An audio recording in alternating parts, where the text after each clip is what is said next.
లక్ష్మి గారు. Thank you so much. And yes మా ధనుష.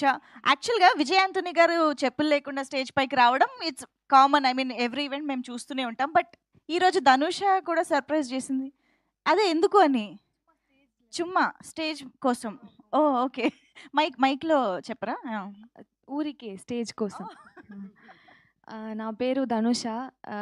ఇది నా ఫస్ట్ ఫిల్మ్.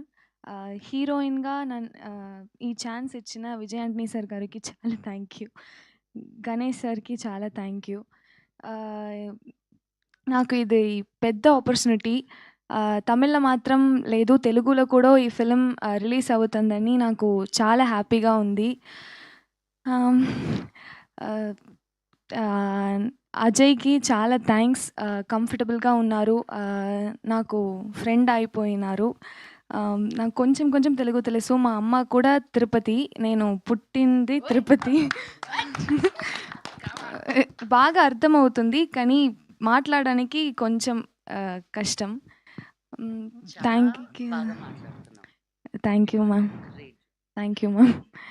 సో అందరూ ఫెబ్ 20th ఫ్రెండ్స్ అండ్ ఫ్యామిలీతో థియేటర్కి వెళ్ళి మా బూకీ మూవీ చూసి రివ్యూ చెప్పండి. తెలుగు ఆడియన్స్ సపోర్ట్ మా టీంకు చాలా important. So thank you so much. Thank you. సినిమాలో సర్ప్రైజ్ ఉంటుందని డైరెక్టర్ గారు చెప్పారు కానీ స్టేజ్ పైన చాలా సర్ప్రైజులు ఉంటున్నాయి. అసలు అన్ఎక్స్‌పెక్టెడ్ ఇంత మంచి తెలుగు ధనుష నుంచి. So hearty congratulations and welcome to Telugu film industry.